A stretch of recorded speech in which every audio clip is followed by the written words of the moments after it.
Hola a todos. En esta ocasión os traigo el análisis de una compañía que igual conocéis, que es Diageo.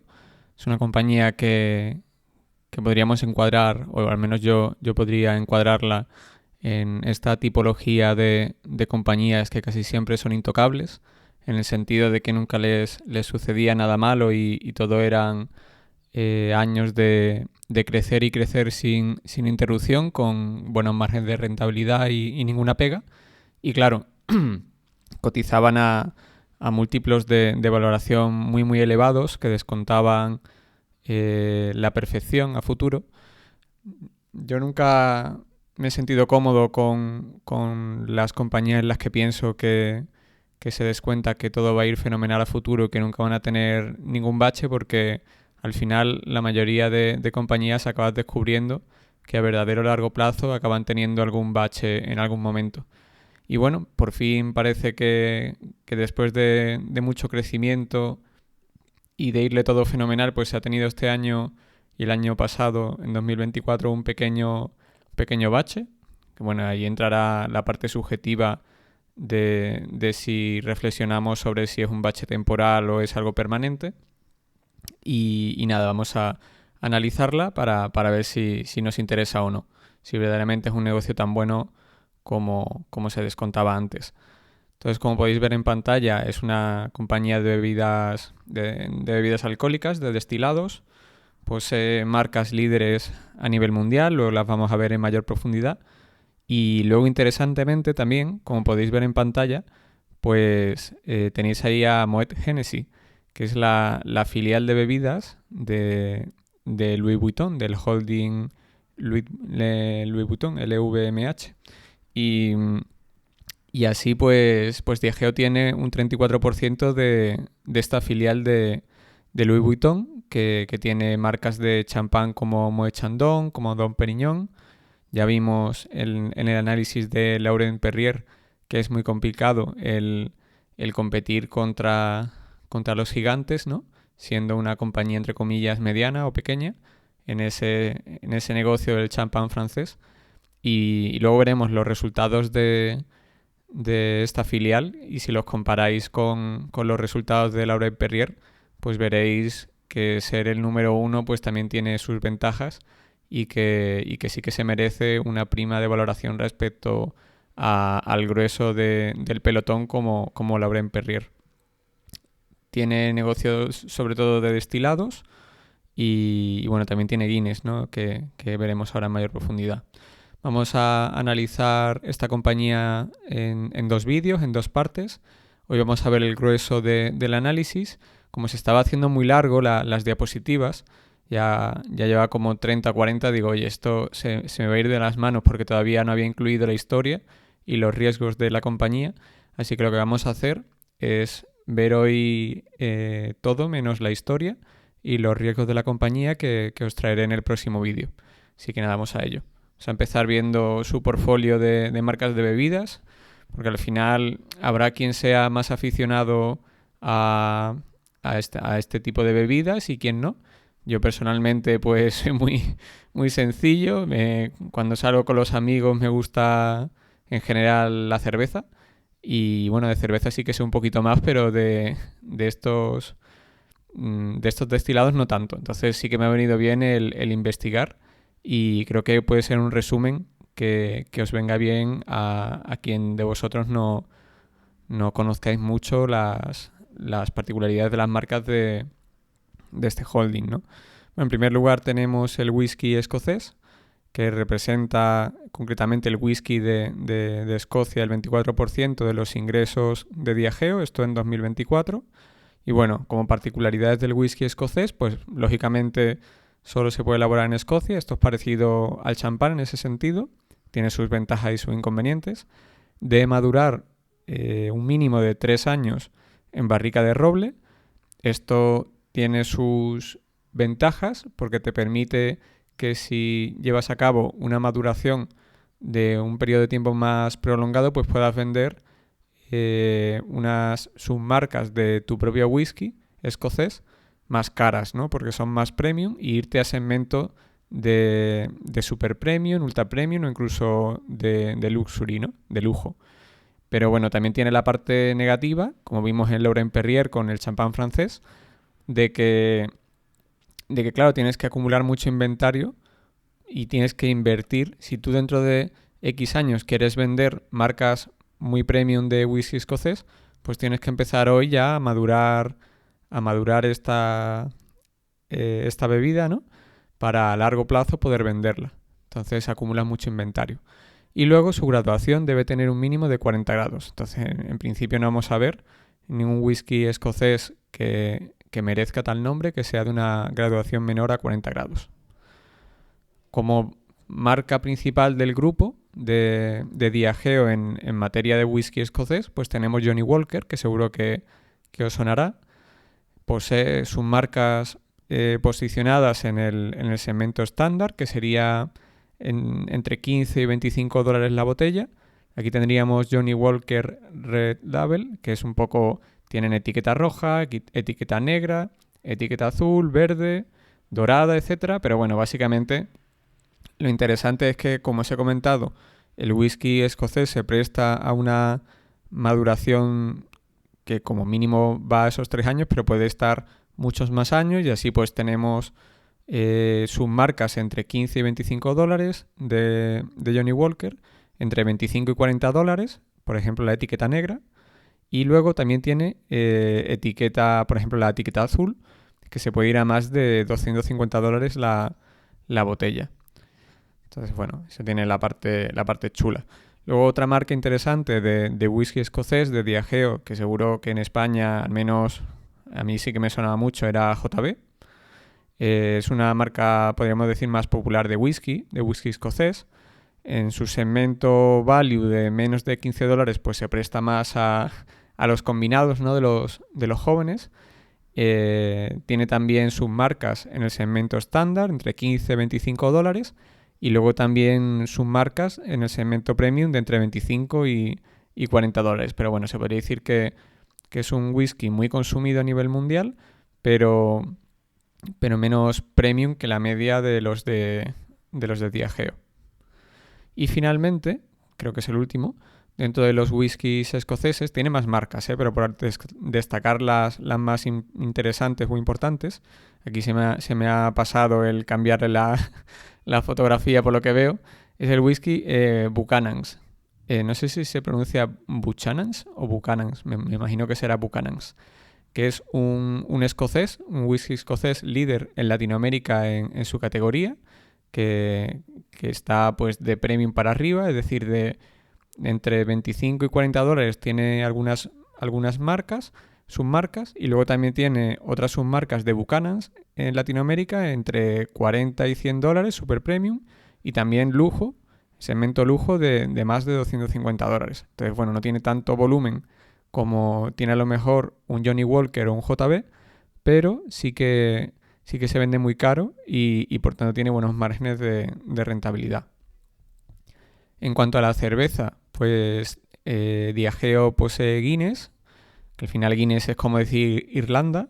Hace poco fue el día de San Patricio y bueno, me imagino que sucederá igual por todas las ciudades del mundo, ¿no? De Occidente, que las cervecerías de estilo irlandés pues celebran el día de San Patricio, ¿no?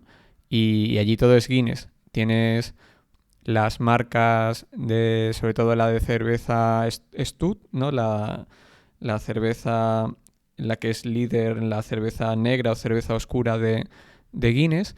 Es verdad que Guinness también tiene algunas otras marcas de lager, por ejemplo, pero son menores y bueno, le viene bien para estos eventos para poder ofrecer varios tipos de cerveza. Por ejemplo, recuerdo que la cervecería a la que fui yo con mis amigos pues te daban la opción como promoción de que te daban un sombrerito, ¿no? De el clásico del día de San Patricio si pedías 2 pintas de marcas de Guinness. Y luego curiosamente también tenían otro como sombrero muy premium, así, si te pedías un whisky, ¿no? También de los de Diageo.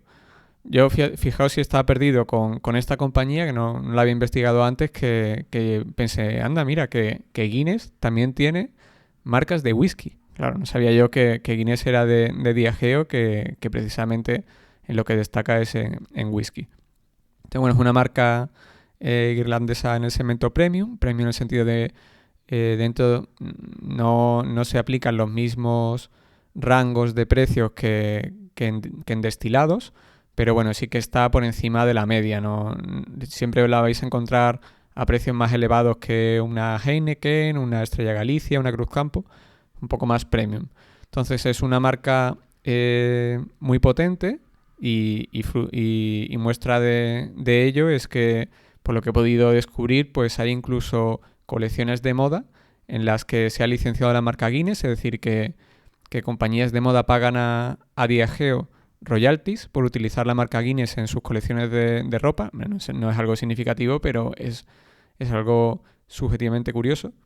Incluso se han llevado a cabo elaboraciones de quesos con Guinness y también pues le pagan, no se tiene que encargar de nada, y a cambio de que se utilice la cerveza Guinness para hacer ese queso, pues le pagan royalties. Como curiosidad también es líder en el segmento on-trade en Irlanda. Ya lo vimos con todas las empresas cerveceras, lo que era el segmento on-trade y el segmento off-trade. Pero bueno, os hago un recordatorio rápido. El off-trade es todo lo que se compra en supermercados para luego consumirlo en otro lugar, por ejemplo en casa. Y el on-trade pues es lo que se consume in situ, ¿no? Por ejemplo, en hoteles, en pubs, en cervecerías, etcétera, restaurantes. Entonces, en Irlanda, que es un país muy cervecero, pues es líder en el segmento on-trade. Y bueno, entre Guinness y las otras 2 o 3 pequeñas marcas de cerveza que tiene Diageo, que es sobre todo Guinness, pues representó en 2024 el 16% de los ingresos del grupo.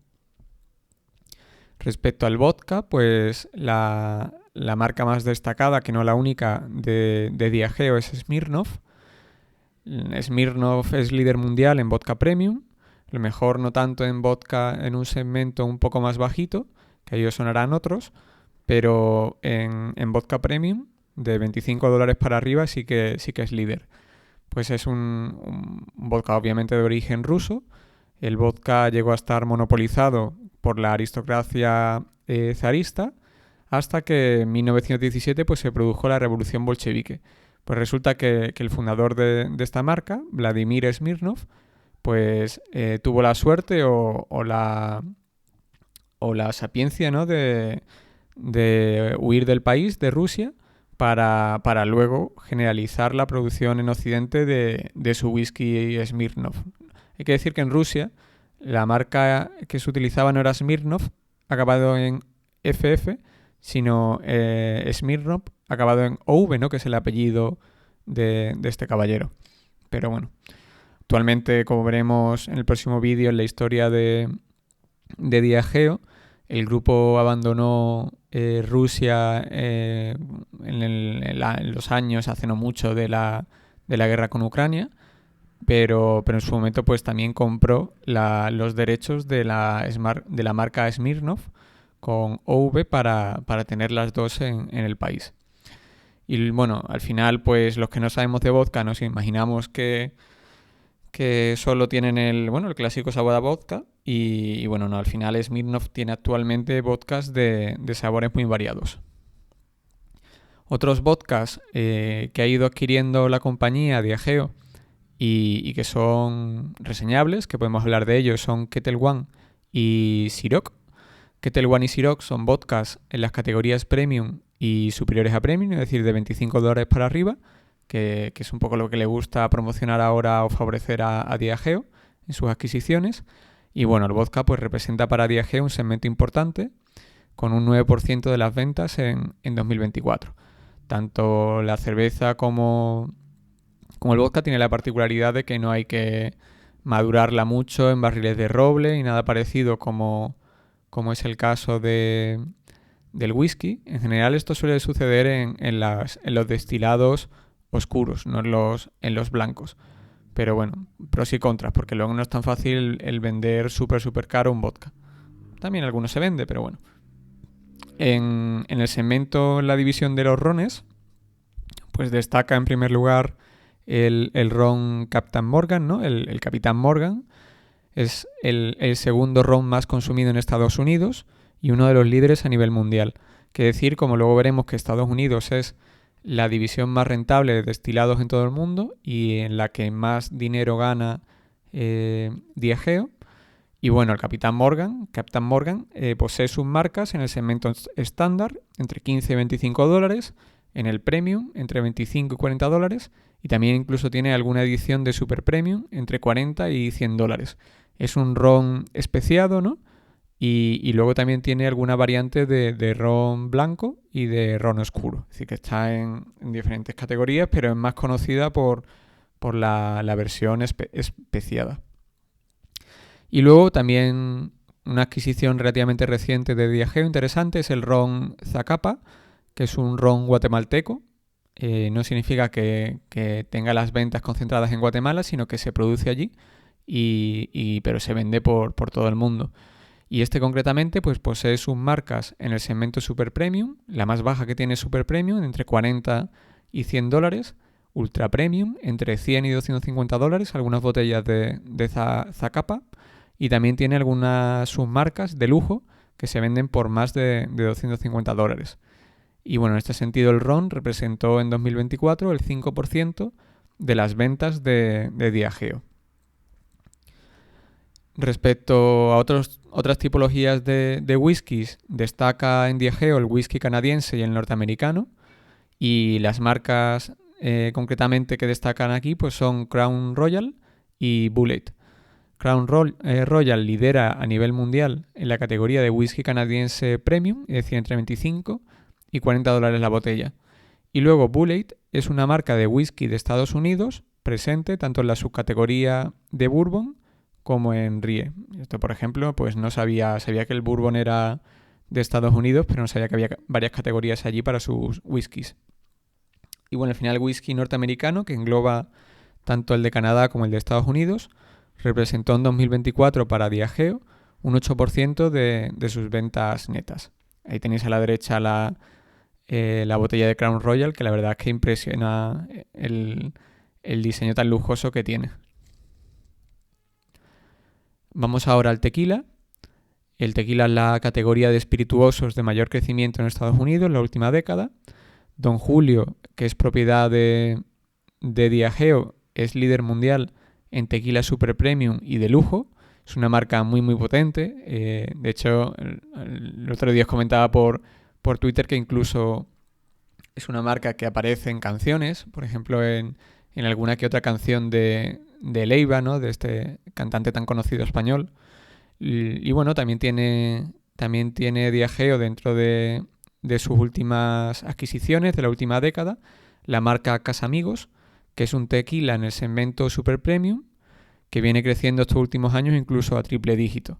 Recuerdo leyendo alguna conference call de analistas con los directivos de Diageo que le decían a los directivos, oye, pero esto del triple dígito es sostenible, tal, y obviamente le decían, mira, crecer al 100 y pico % al año no es sostenible a largo plazo, lógicamente, pero sí que es una marca que compró Diageo cuando era pequeña, pero le vieron mucho potencial en este segmento super premium y de lujo, y luego, claro, se apalancaron en toda su fuerza de distribución comercial y lógicamente creció muchísimo.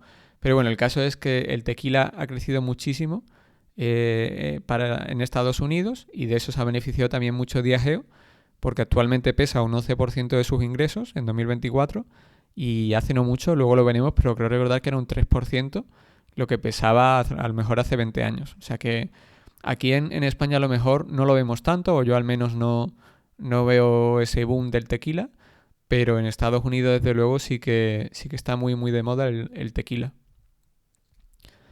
Luego, como os he comentado, pues Diageo posee el 34% de Moet Hennessy, que es la división de champán, coñac y vinos de lujo de Louis Vuitton. Al final, las marcas de champán de Moet Hennessy, como Moet Chandon, ahí a la derecha, o Dom Pérignon, son líderes mundiales y son marcas de super premium en adelante, es decir, bastante premium. Entonces, aplicando el 34% que posee Diageo de esta división de de Louis Vuitton, pues representaría esta división un 10% de los ingresos de Diageo en 2024. Aquí tenéis la evolución desde el año 2001 en libras de los ingresos y los beneficios netos después de impuestos de Moet Hennessy, de esta división de la que posee un 34% Diageo. Esto es sin aplicar el 34%, es decir, los datos sin hacer la participación de Diageo. Y bueno, como podéis ver, ha crecido muchísimo. 2001, que era pico de ciclo, luego 2002, como veis, cayó de 374 millones a 192, que realmente, como vimos en Laurent Perrier, el champán tiene cierta ciclicidad, aunque son cíclicas de calidad en el sentido de que no se van a pérdidas, ni mucho menos, pero bueno, al final, pues incluso entre pico de ciclo y pico de ciclo, que podría ser 2001 y 2022, pues sí se observa que ha pasado de 374 millones en 2001 a 1.250 millones en 2022. Es decir, es un crecimiento muy muy bueno y encima de todo es que lo ha logrado repartiendo aproximadamente 2/3 de su beneficio neto en dividendos, tanto a Diageo por el 34% que posee, como a Louis Vuitton por la posición mayoritaria de esta. Nada, entonces, no lo he comentado, pero lógicamente esto hay que, como solo tiene un 34%, Diageo de Moet Hennessy, pues es un activo que hay que valorar aparte de Diageo. En las cuentas que os voy a mostrar de Diageo en algunos minutos, pues allí no va a aparecer el porcentaje sobre este negocio que tiene Diageo, porque dentro de los métodos de consolidación, pues como tiene una posición solo de influencia pero no de control, pues lo que se hace es que solo se consolidan los beneficios en la proporción que tiene, pero más abajo de la cuenta de pérdidas y ganancias. Así que aquí no está consolidada por integración global, como sí sería si tuviese, por ejemplo, más de un 50%. Pero hay que valorar la parte. Luego, respecto a la ginebra, pues destacan las marcas Tanqueray y Gordons, que seguro que os suenan. Al final, Tanqueray está presente tanto en el segmento estándar, $15-25, como en el segmento premium, $25-40. Y Gordons, pues es una de las ginebras más consumidas en el mundo y la encuadraríamos en el segmento estándar, entre $15 y $25. Tanto Tanqueray como Gordons se sitúan en el top 5 de ginebras más vendidas a nivel mundial. Finalmente, pues podemos decir sobre la ginebra que representó en 2024 el 5% de las ventas de Diageo. Al final, como curiosidad, sí que pude ver y me cuadra, que España es uno de los países donde más ha triunfado la ginebra. Dentro de los destilados le sacamos una ventaja tremenda en Europa por consumo de ginebra en España. Yo la verdad es que puestos a tomar destilados, que soy más de cerveza, pero sí que soy de la que más me gusta es la ginebra. Quizás en España somos más de sabores más suaves, como también se da en la cerveza que otros países, puede ser. Eso lo vimos con Heineken, ¿no? Que tuvieron que hacer Heineken más suave para determinados países, por ejemplo Reino Unido, porque allí no triunfaban los sabores muy fuertes. Y bueno, no sé por qué será, pero sí que es verdad que aquí en España, pues lo que ha triunfado más, antes que aquí se ve menos, por ejemplo, dentro de lo que es la juventud y eso por la calle, bueno, cuando salimos por la noche y tal, pues se ven menos los combinados con whisky, quizás algún que otro ron, pero lo que más se ven son desde luego combinados con ginebra. Bueno, aquí tenéis, os preguntaréis qué es esto, Javier, del Baijiu. Ahí tenéis a la derecha, es un destilado chino muy consumido en el país, especialmente en celebraciones y para cerrar negocios. Diageo cuenta con un 60% de participación en la empresa Sichuan Suelfang, que es propietaria de marcas en el segmento super premium y de lujo de Baijiu. Pues al final Baijiu la marca Shui Jing Fang, es la principal de la empresa que posee en un 60% Diageo. Y bueno, pues al final vende Baijiu de precios muy muy elevados. Al final, cuando vas a cerrar un negocio en China, pues está muy bien visto el que agasajes a la otra parte con un Baijiu pues de mucha calidad. Y al final, incluso, ya lo veremos en su historia, pero incluso el gobierno chino llegó a restringir todo esto de los Baijiu de lujo, porque claro, se le estaba yendo de las manos el que, bueno, el gobierno chino pues no le gusta que los chinos gasten en lo que estimen conveniente.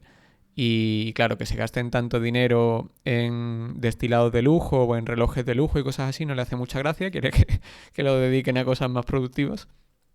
Y le vino mal a la empresa, ya lo ha superado, ¿no? Pero en su momento le vino muy mal el que el gobierno chino pusiera restricciones a- al uso al consumo de Baijiu en estas celebraciones de negocios, porque se gastaban verdaderos pastizales en agasajar a la otra parte, ¿no?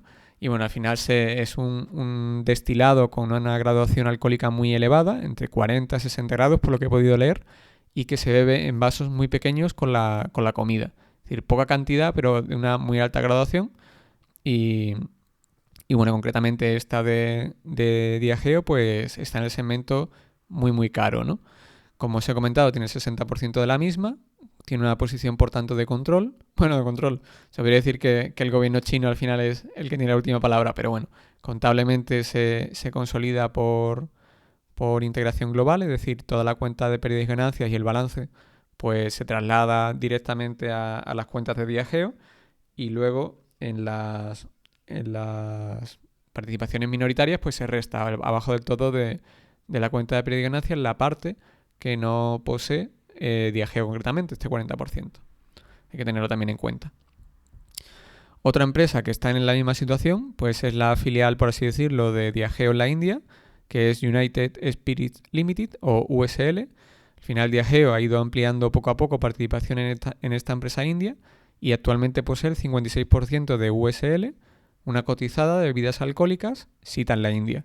Por volúmenes, como dato curioso, es la segunda fabricante de destilados del mundo. Lo que pasa, claro, como se lo vende a una población muy pobre, pues también factura y tiene beneficios mucho más reducidos. Es decir, no es la que más gana ni de lejos. A lo mejor creo recordar que tenía una facturación de entre 1.500 millones de dólares al año y márgenes buenos. No recuerdo exactamente, pero creo que andaban entre el 10-15% márgenes netos, o sea que está bastante bien. Y nada, desde su toma de control en 2014, Diageo ha ido vendiendo marcas menos premium del grupo y ha utilizado la fuerza de distribución de USL para expandir las marcas globales de Diageo por la India. Una ventaja de la India es que allí conocen muy bien el whisky, quizás por la ascendencia británica, ¿no? De cuando fue una colonia británica.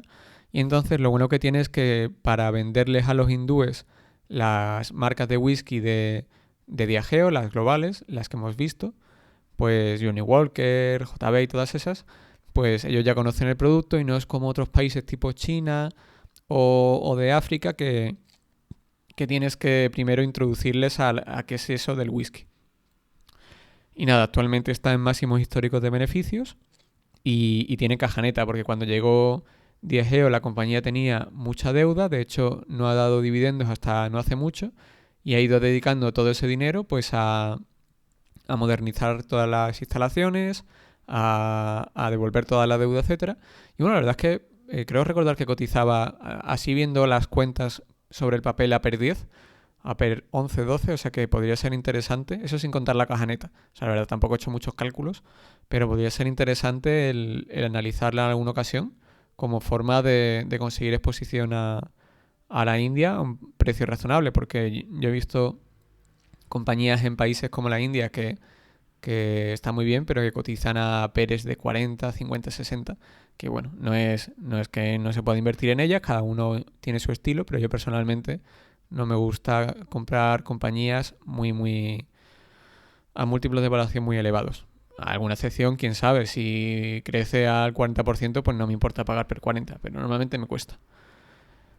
Y nada, aquí tenéis la evolución de los pesos en Diageo de cada una de las tipologías de bebidas, whisky escocés, cerveza, vodka, bueno, todo lo que hemos ido viendo.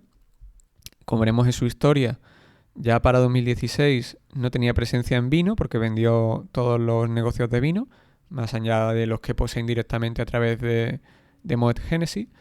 Y nada, pues lo que se aprecia, como os comenté, que el tequila desde 2008 ha pasado de un 3 a un 11% de las ventas.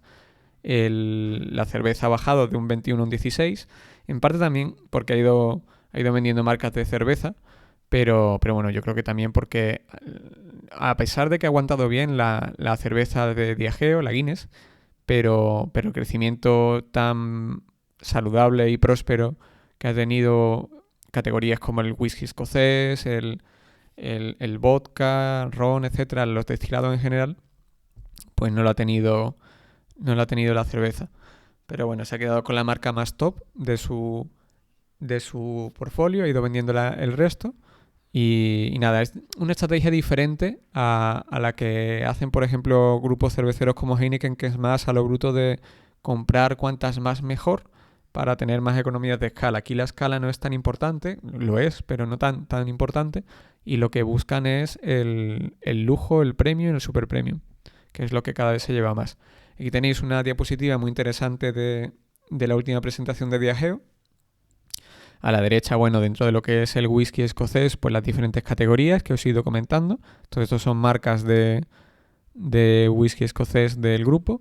Desde Value, que está botellas por debajo de $15, hasta Luxury, por encima de 250. Pero lo interesante son los datos de la izquierda, que ahí tenéis el porcentaje de las ventas de Diageo que corresponden a cada segmento.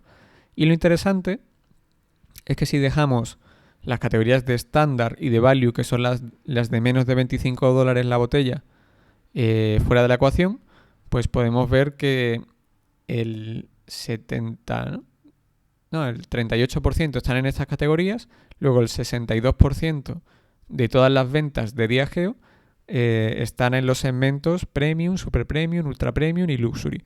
Es decir, que en Premium pues son botellas entre 25 y $40, Super Premium 16% de las ventas, 40 a $100, y luego Luxury y Ultra Premium pues el 9% de las ventas, que es más de $100. Así que bueno, la verdad es que es un negocio totalmente diferente a lo que podríamos pensar. Yo pensaba, sin haberlo investigado antes, que básicamente vendía las botellas de $15 de whisky, ron y todo lo demás. Pero no, al final es una compañía de lujo, por así decirlo, del ultra premium o super premium en lo que son los destilados. Y nada, como sé que os gusta, pues aquí tenemos el paseo por la cuenta de pérdidas y ganancias de Diageo, que bueno, aquí tenéis desde el año 2000. Hay que decir que aquí no le hemos hablado porque todavía no hemos llegado a su historia, ya lo veremos en el próximo vídeo. Pero al principio del milenio, ¿no? Pues en el año 2000, todavía Diageo era propietaria de Burger King y luego también tenía una compañía de alimentación que luego intercambió por acciones de General Mills, que es una compañía de alimentación todavía más grande. Y bueno, ahí tenía marcas de alimentación como por ejemplo Häagen-Dazs o en comida mexicana Old El Paso. Bueno, estaba en otros negocios y eso ya lo fue vendiendo y se quedó solo con las bebidas. Pero bueno, en cualquier caso, tenéis aquí en primer lugar los ingresos. Hay que decir que hasta 2005 está en blanco porque no tengo los datos de impuestos especiales hasta 2005. Pero lo importante es que, bueno, como al final en esa época pues también vendían comida rápida, vendían helados y tal, pues no tenían impuestos especiales, pues tampoco es importante porque lo importante es cuando ya la compañía era 100% bebidas alcohólicas. Y nada, pues eso, los ingresos brutos sí tienen en cuenta los impuestos especiales, como para el comparable con otras empresas del sector, pues es interesante quitarle a los ingresos los impuestos especiales, nos iríamos a los ingresos netos, y luego todos los márgenes, el margen bruto, el margen operativo y el operativo ajustado, pues se hará sobre la base de los ingresos netos y no los ingresos brutos, para que lo tengáis en cuenta. Pero bueno, cuando hemos traído otras compañías de bebidas, siempre he cogido esta facturación ya excluyendo la parte del Estado, ¿no? Entonces, bueno, el margen bruto desde el año 2005, pues como podéis ver, se ha mantenido muy estable, en 60% aproximadamente. El gasto de personal ha ido bajando, desde un 13% en 2007, que es el primer año que tengo ese dato, hasta un 11% en 2024, lo cual tiene sentido porque sube mucho de precio este tipo de bebidas y entonces pues los salarios no suben tan rápido como suben estos productos. En cambio, el gasto de publicidad y marketing pues es lo que sí que lo ha ido compensando y entonces pues desde 2005 el grupo ha pasado de un 15% sobre ventas netas en publicidad y marketing a un 18% en 2024. Yo al principio pensaba que desde 2019 el haber pasado de un 16 a un 18 pues a lo mejor era un poco fruto de la euforia del momento, de que 2021, 2022 pues después de la pandemia y tal, del confinamiento pues hubo mucho auge, pero sí es verdad que a cambio de aumentar el porcentaje de las ventas que dedica a publicidad, pues Diageo ha conseguido subir mucho los precios y que a diferencia de otros grupos o de otros negocios, como por ejemplo el automovilístico o el cervecero y tal, pues ha conseguido que no caigan tanto los volúmenes. Es decir, ha subido muchísimo los precios, sobre todo porque está en un segmento que vende a clientes muy adinerados. Al final ellos, no sé si lo comentaba en las diapositivas de hoy o iba en la de la historia, pero ellos comentaban que en Estados Unidos se dirigían a familias con una renta superior a $80,000 anuales. Es decir, que su target de cliente pues es una familia de clase media alta. Y claro, aguantan mejor que tú en momentos así les subas el precio de los productos. Al final, si vas... Otro dato interesante es que un porcentaje muy elevado de las ventas de estos whiskies y tal, hombre, una quinta parte más o menos, creo recordar, estará por ahí, creo que estaba en la historia. Por ejemplo, en Reino Unido, de estos productos se dedicaba para regalar. Al final, yo he regalado en alguna ocasión, vosotros pues igual también, alguna botella de whisky de Johnny Walker, por ejemplo, creo recordar, algún ron, si a algún amigo le gustaba mucho. Y al final, pues, si tú no eres consumidor habitual, tú no sabes si la botella a 24 euros es cara o a 20 no. Bueno, pues al final, si sube de 22 a 21 ni te enteras cuando haces un regalo. Lo que quieres es que la otra persona le haga ilusión, que sea un buen whisky si le gusta el whisky y que esté contenta. Entonces, bueno, seguimos bajando y llegamos a los beneficios operativos sin ajustar. Hay que decir que la compañía te da el propio dato de beneficio operativo ya ajustado, pero en este caso, a diferencia, por ejemplo, de lo que vimos con Ebro Foods o con Heineken, pues no hay tantísimos extraordinarios como para perderle la pista. Sí que hay bastantes, pero se les puede seguir la pista. Y encima Diageo hay que decir que es bastante clara y transparente a la hora de cada año, en sus informes anuales, hablarte de estos extraordinarios, sean positivos o negativos. Te los desglosa muy bien. Entonces yo lo que he hecho es ajustarlo por mi cuenta y he ido apuntando pues en cada partida. Y cada año, pues, si había gastos de reestructuración e integración, que es básicamente los gastos por indemnizaciones o cuando cierras una fábrica, etcétera. Ese es el primero. No tiene grandes gastos de amortización de intangibles que sean extraordinarios. Sí que tiene unos 40 o 50 millones anuales de amortización de intangibles, pero son la mayoría de amortización de programas informáticos. Imagino que serán los de SAP y alguna empresa de estas. Y bueno, pues eso es un gasto que, bueno, como cada X años tienes que cambiar el programa informático, pues tiene sentido que te des ese gasto, así que no es un extraordinario. Y luego lo que sí ha tenido puntualmente como empresa que ha llevado adquisiciones es deterioros de marcas puntualmente. Y nada, ahí lo tenéis. Luego, como curiosidad, en el año 2004 ha tenido también una reversión de un deterioro, concretamente de la filial china, si no me falla la memoria. Y bueno, pues ahí aparecen los extraordinarios positivos. Es un poco contraintuitivo, pero aparece aquí en el Excel en esta tabla en negativo, con el símbolo negativo. Y los extraordinarios negativos pues van en positivo. Al final era más cómodo a efectos de luego restarlo, sumarlo o restarlo. Y bueno, pues básicamente luego también hay otro apartado de acuerdos legales o multas, tanto multas de gobiernos como acuerdos con competidores o acuerdos con gobiernos de pleitos, etcétera. Y bueno, todo esto igual, pues ahí voy apuntando en positivo, extraordinarios, negativos y con el símbolo negativo, pues cuando le han revertido un pleito o cualquier cosa. Luego, otro apartado es la depreciación acelerada. Esto era más atípico verlo en este sentido. La depreciación acelerada normalmente aquí en España pues se suele ver como incentivo fiscal a empresas de nueva creación, por ejemplo pequeñas, para que paguen menos impuestos a corto plazo.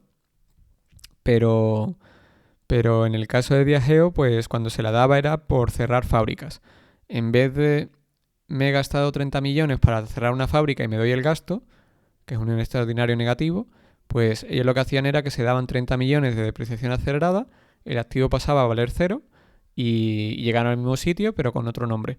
Entonces, bueno, lo he ido apuntando cuando ellos lo han ido comentando y lo mismo, hay que sumarlo al beneficio operativo. Luego la venta de plantas de fábricas, pues solo se ha dado una vez, en 2007.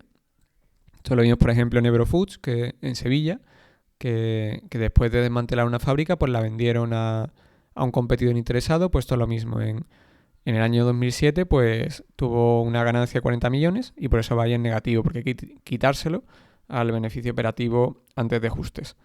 Y finalmente, pues dentro de los planes de pensiones privados, que tiene un plan de pensiones privado para los empleados de Reino Unido, porque es una empresa británica, con la sede ahí en Londres, pues ha habido ocasiones en las que se han dado positivos, extraordinarios positivos o negativos en materia de este plan de pensiones.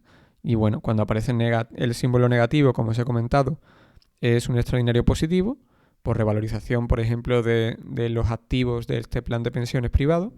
Y cuando aparece negativo, pues al revés, que han tenido que meter pasta. O bueno, no necesariamente que hayan tenido que meter dinero, sino que contablemente se han dado un extraordinario negativo. Y nada, ahí tenéis el beneficio operativo ajustado y cuando ya tenemos datos de los ingresos netos a partir de 2005, pues también los márgenes operativos del beneficio operativo ajustado, que bueno, como podéis observar, se ha mantenido súper estable, en torno al 30% desde el año 2005. Esta empresa es muy muy estable, también por eso suele cotizar muy cara. Pero bueno, la calidad hay que pagarla, como se suele decir. Entonces vamos a ver ahora también, que es interesante, después de haberme chapado veintitantos informes anuales de Diageo, pues vas viendo ciertos patrones, ¿no?, en la forma de gestionar los activos de Diageo. Los mismos ejecutivos de Diageo dicen que ellos, aparte de gestionar su negocio, pues son gestores de los activos de Diageo, sentido de que mueven como si fuese un fondo de inversión el holding. Entonces compran unas empresas, venden otras, unas marcas. Entonces, en primer lugar, lo que yo he visto es que ellos fomentan el segmento premium y el segmento de lujo. En los últimos 10 años, en destilados, los segmentos premium y en adelante, como dato interesante, han pasado de pesar un 26% a un 35% en lo que es no en Diageo, sino en lo que es la categoría de destilados. Es decir, que cada vez pesa más en lo que es la categoría de destilados la parte de premium en adelante. Entonces, esto lo ha visto Diageo y por eso, en su historia reciente, los últimos 10-12 años, todas las adquisiciones de Diageo han ido encaminadas a potenciar estos segmentos. Y por otro lado, las desinversiones pues se han centrado siempre en marcas en el segmento value o estándar, es decir, menos de $15. Un ejemplo pues sería Don Julio Reposado, que está ahí en el segmento super premium de tequila. Otro aspecto que yo he visto es que están virando hacia los destilados. Al final en Occidente pues se ha ido dando una tendencia hacia los destilados frente al vino o la cerveza. Yo, por ejemplo, en mi día a día no lo veo tanto, pero es cierto que si lees los informes, por ejemplo, en Estados Unidos o en muchos países de Europa, pues sí que se va consumiendo más destilado y menos vino y cerveza. Eso lo han notado también las empresas de cerveza y las de vino. Y bueno, Diageo ha ido vendiendo sus marcas de vinos y cervezas, salvo Guinness, y todo lo que ha ido comprando en los últimos 10 años pues han sido destilados. Entonces, bueno, se ve que a futuro van a seguir en esta misma línea. Y luego también pues están fomentando las bebidas sin alcohol. Al final, atendiendo de nuevo a estos estudios, las nuevas generaciones en Occidente en media beben menos, me imagino que por cuidarse más, pero más caro. Entonces, combinan cuando salen bebidas con alcohol y bebidas sin alcohol en momentos de ocio. Un poco como si te bebes una Guinness con alcohol y luego al rato pues dices, oye, voy a moderar y me bebo una Guinness sin alcohol. Pues ya tienen la Guinness sin alcohol. Entonces así Diageo ha desarrollado versiones sin alcohol tanto de su cerveza Guinness como de algunos de sus destilados más potentes como Tanqueray, Capitán Morgan o Gordons. Ahí lo tenéis a la derecha la foto de esto. Curiosamente tienen el Tanqueray Sevilla 00. Y nada, actualmente están invirtiendo bastante dinero, por eso tienen un poco disparado el CAPEX. Están invirtiendo ahora en Irlanda en construir otra planta solo para Guinness 00, porque todo lo que producen lo venden. Y luego también, más a largo plazo, pero también, pues no puedo dejar de ver que han vendido los negocios que se alejaban de las bebidas y se han centrado en las bebidas alcohólicas, no en los destilados. Entonces al final Burger King, como os comenté, fue en su momento propiedad de Diageo, así como Pillsbury, que era una compañía de alimentación dueña por aquel entonces de marcas como los helados Häagen-Dazs o los productos de comida mexicana de Ole El Paso. En ese sentido, Diageo pues vendería en 2001 su negocio de récords mundiales de Guinness, que bueno, es de Guinness, pero no tiene nada que ver con vender bebidas. En 2002 vendió a un par de fondos de inversión Burger King y en 2005 vendió sus últimas acciones de negocios de alimentación, las que le quedaban de General Mills.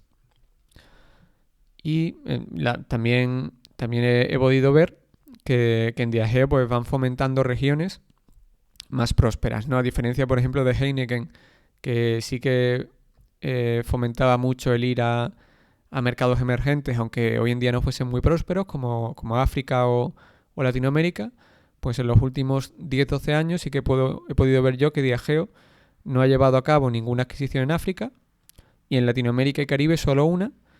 Y bueno, en el fondo era una adquisición que favorecía más a las divisiones de Estados Unidos y Europa, porque eran los minoritarios del tequila Don Julio.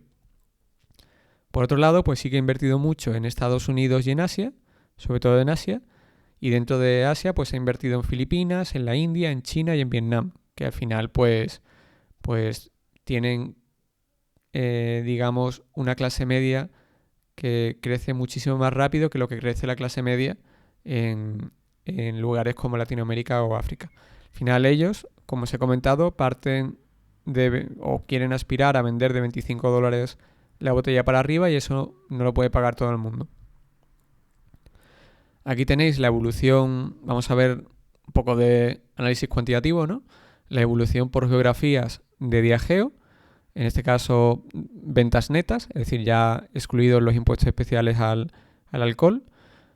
Por suerte, aunque han cambiado 4 o 5 veces el modo de reportar sus ventas, sus beneficios operativos y sus volúmenes por geografías, pues sí que sumando de una, fusionando otra, tal, pues sí que se puede hacer un seguimiento más o menos de cómo han ido estas ventas, ¿no? Estos parámetros a largo plazo desde el 2005. Y así en ese sentido, pues tenéis ahí las ventas de Norteamérica, de Europa, que no han variado desde el 2005. Lo que sí ha variado más es la división internacional, en la forma de reportar.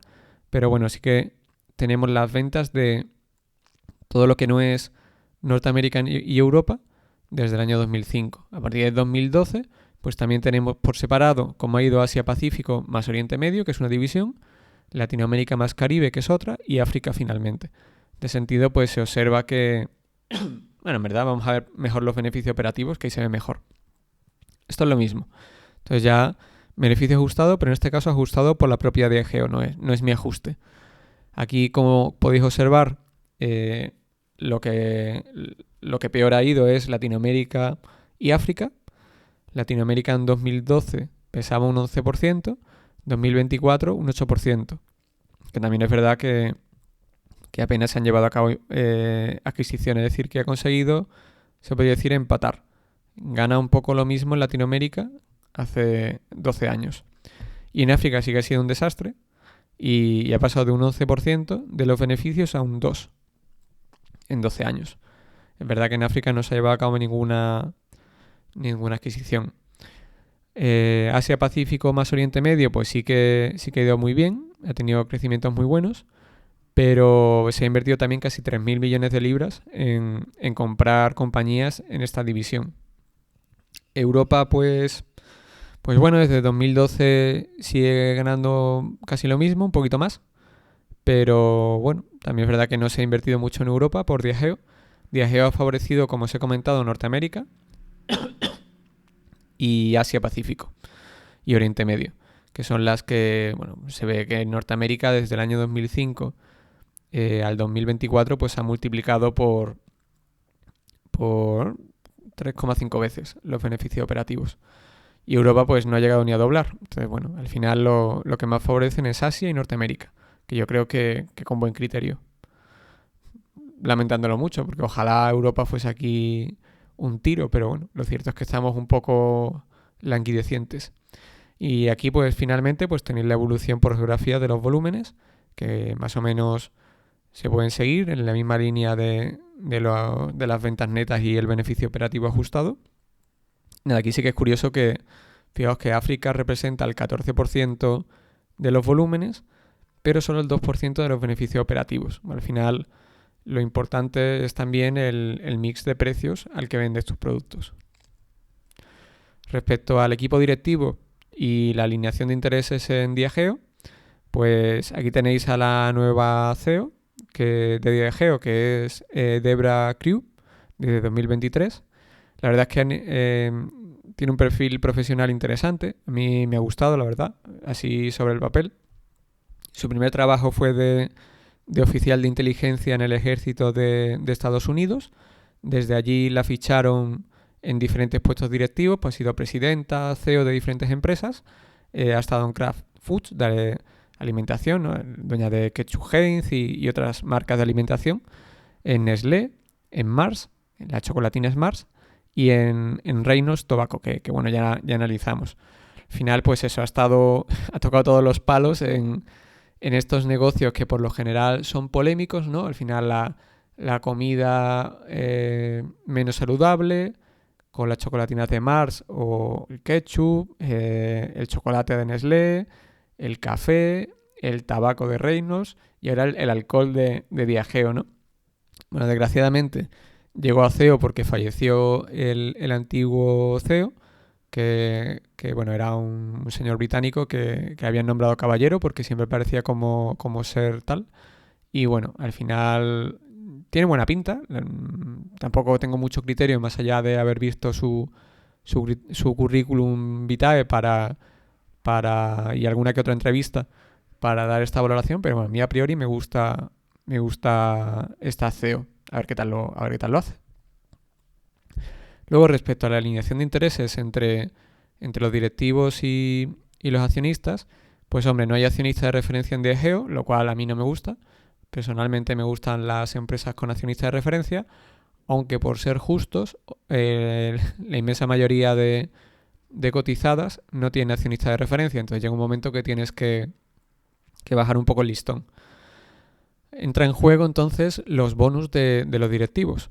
Aquí los directivos de Diageo tienen bonus anual y trianual que representan, si se logran, pues el salario fijo multiplicado por varias veces, incluso 4 o 5 veces.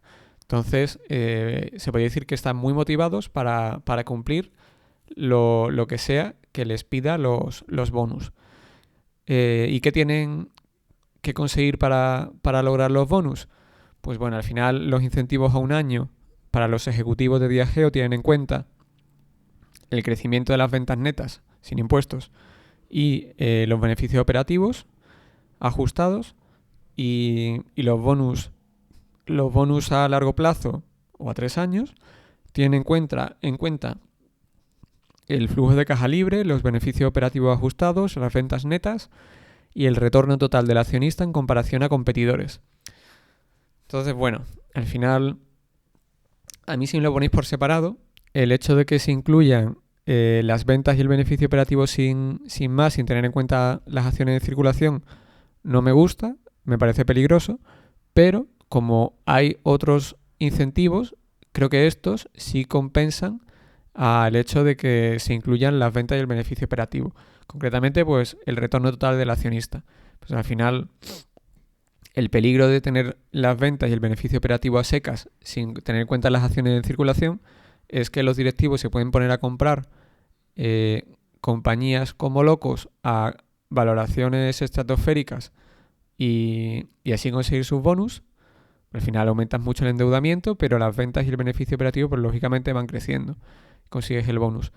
Pero si tienes como incentivo también el retorno total del accionista, es decir, cómo lo hagas tú en bolsa respecto a los competidores, teniendo en cuenta lo que suba en bolsa la acción y también el dividendo y la recompra de acciones.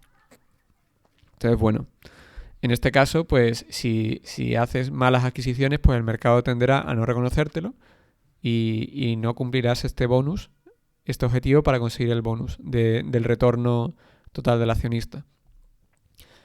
Aunque por verle el lado malo, el retorno total al accionista como bonus sí que fomenta el abusar de las recompras cuando todo va muy bien, momento en el que las valoraciones además suelen ser muy exigentes, para no quedarte atrás en la cotización respecto a tus competidores, que son directivos sin accionistas de referencia muchas veces, que tienen los mismos objetivos de retorno total del accionista y entonces dan mucha caña también a las recompras.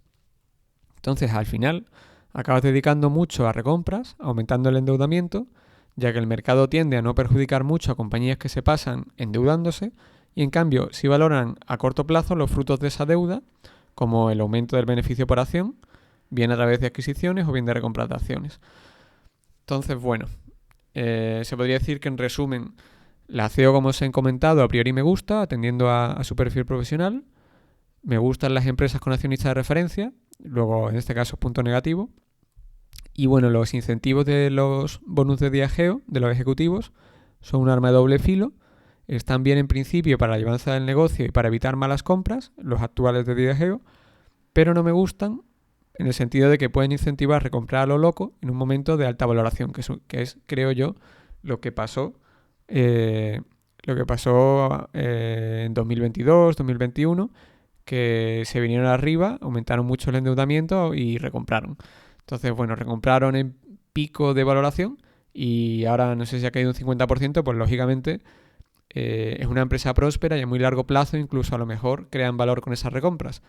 Pero yo entiendo las recompras como algo muy quirúrgico en el sentido de que no tienes que recomprar todos los años, que eso a mí no me gusta. En Diageo han tenido la política de todo lo que nos sobre de capital por estar en determinado nivel de endeudamiento, lo recompramos, sea el precio que sea. Entonces, claro, ¿cuál es el problema? Si tú todos los años dedicas el mismo porcentaje de las recompras a recomprar acciones, a muy largo plazo, si eres firme, pues te pasa un poco como las personas que invierten en índices, que van comprando caro, van comprando barato, van comprando en precio y la media te sale más o menos un retorno aceptable. Pero el problema aquí es que cuando han tenido más dinero y les ha sobrado más capital, es en años en los que también tienden a cotizar más caro. Entonces yo espero que con la nueva CEO el comité de remuneraciones y eso cambie un poco esto para no incentivar que se hagan tantas recompras en todo momento, porque hay veces en las que no es necesario recomprar ni tiene sentido. Entonces, bueno, aquí vamos a dejar esta primera parte sobre el análisis de Diageo. Tenéis a los Obama degustando en Irlanda unas Guinness. Y nada, nos vemos en el próximo vídeo también sobre Diageo, en el que veremos tanto los riesgos de Diageo, la opcionalidad positiva, es decir, aquellas circunstancias o eventos que pueden favorecer mucho a la empresa. Y luego también pues lo que es la historia corporativa de Diageo, que bueno, vais a tener también publicadas en el blog, en análisisdenegocios.net, pero bueno, estoy quedando sin voz, ya creo que son casi las 10 de la noche, o sea que he preferido el hacerlo mañana con calma, que esté mejor las diapositivas y pueda dedicarle más mimo y tener la cabeza mejor, porque al final llevo aquí desde las 9 escribiendo el artículo y haciendo el vídeo, entonces ya llega un momento que uno no da para más. Y nada, espero que os haya resultado interesante. A mí me ha encantado esta empresa, la verdad. Que no me guste todo, pero muchas cosas sí. Y nada, espero que os animéis a ver también el siguiente vídeo. Y que disfrutéis de la Semana Santa.